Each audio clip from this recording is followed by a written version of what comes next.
پری. ژاپن در 1853 و حتی در 1900 تفاوت‌های مهمی با ژاپن امروز داشت. در 1853 ژاپن تا حدی به اروپای قرون وسطا شباهت داشت، جامعه‌ای فئودال و سلسله مراتبی که به قلمروهایی تقسیم شده بود و بر هر قلمرو یک ارباب حکومت می‌کرد که دایمیو نام داشت و قدرتش از همتای قرون وسطایی‌اش در اروپا هم بیشتر بود. شوگان در رأس قدرت قرار داشت. شوگان‌های سلسله توکوگاوا از 1603 بر ژاپن حکومت کرده و 1/4 زمین‌های کشت برنج ژاپن را تحت کنترل داشتند. دایمیو برای ازدواج، نقل مکان و برپایی یا تعمیر یک قلعه نیاز به اجازه شوگان داشت. همچنین دایمیوها ملزم بودند هر چند سال یک بار خدم و حشم خود را با تقبل هزینه گزاف به پایتخت شوگان ببرند و در آنجا سکنا گزینند. گذشته از تنش حاصله میان شوگان و دایمیو، مسائل دیگر در ژاپن توکوگاوا از شکاف میان هزینه‌های شوگان و درآمدش، شورش‌های مکرر و فزاینده جهری شدند و ظهور طبقه بازرگان سر برآورد. اما شوگان‌های توکوگاوا از پس این مسائل برآمده بودند، قدرتشان 250 سال دوام آورده بود و خطر قریب الوقوعی موجودیتشان را تهدید نمی‌کرد. آنچه آنها را غافلگیر کرد و موجب براندازیشان شد، سررسیدن غرب بود. آنچه زمینه فشار غرب بر ژاپن را فراهم کرد، فشار غرب بر چین بود که بسیار بیشتر از ژاپن کالاهای دلخواه غرب را تولید می‌کرد. مصرف کنندگان اروپایی به ویژه خواهان چای و ابریشم چین بودند، اما در مقابل غرب کالای چندانی تولید نمی‌کرد که به درد چین بخورد. از این رو اروپایی‌ها باید کسری این تجارت را با صدور نقره به چین جبران می‌کردند.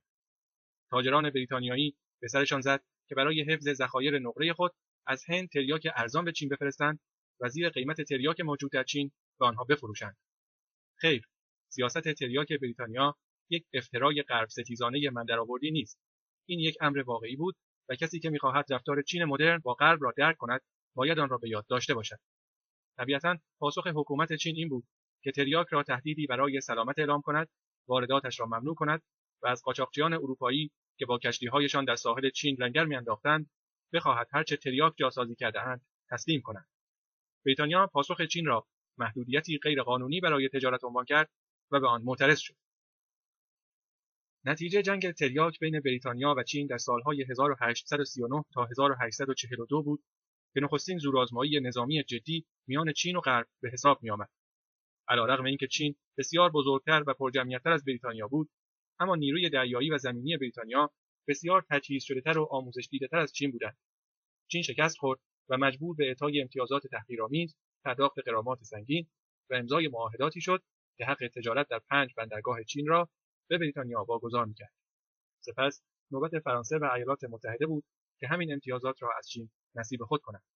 وقتی حکومت ژاپن از این جریانات در چین مطلع شد، بیم داشت که یکی از قدرت‌های غرب دیر یا زود همین معاهده را در مورد شبکه بندرهای ژاپن طلب کند.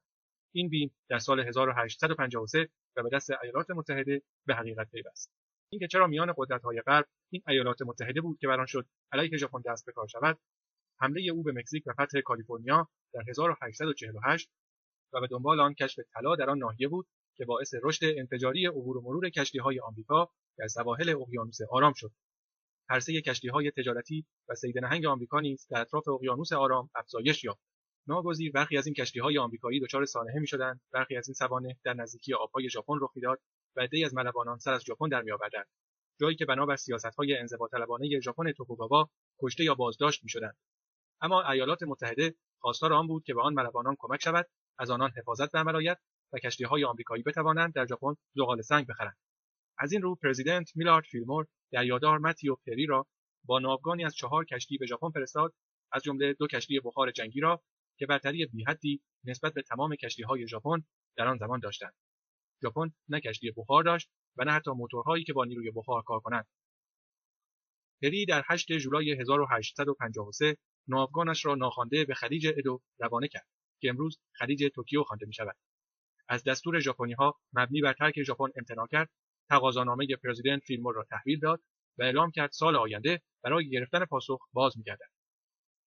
در مورد ژاپن، سررسیدن پری و شاخ و شانه کشیدن آشکارش با تعریف ما از بحران مطابق است. چالشی جدی که با روش‌های موجود لاینحل می‌نماید. پس از رهسپار شدن پری، شوگان نامه فیلمور را نزد دایمیو رساند تا نظر آنان را درباره اینکه چگونه به بهترین نحو به آن پاسخ دهند جویا شود، چیزی که تا آن زمان نامعمول بود. در میان پاسخ‌های پیشنهادی گوناگون خیلی‌ها میل شدید به حفظ انزوای ژاپن داشتند، اما خیلی‌ها نیز واقف بودند که دفاع در برابر کشتی‌های جنگی پری برای ژاپن ناممکن است. در نتیجه پیشنهادشان این بود که تا هنگامی که بتوانند برای دفاع از خود به سلاح‌ها و تکنولوژی غرب دست یابند، مدارا کنند و زمان بخرند. پیشنهاد اخیر اکثریت آرا را تشکیل می‌داد. وقتی پری در 13 فوریه 1854 این بار با ناوگانی از 9 کشتی جنگی بازگشت، شوگان با امضای نخستین معاهده ژاپن با یک کشور غربی پاسخی را به او داد که منتظرش بود. اگرچه ژاپن توانست درخواست پری را برای عقد یک قرارداد تجاری به تعویق بیاندازد، اعطای امتیازات دیگر سیاست 250 ساله انزوای او را خاتمه داد.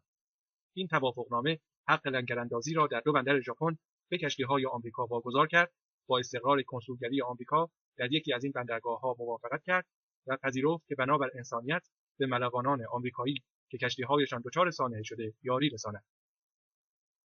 بعد از امضای این توافقنامه نوبت بریتانیا، روسیه و هلند بود که پس از ایالات متحده توافقنامه‌های مشابهی را با ژاپن به امضا برساند.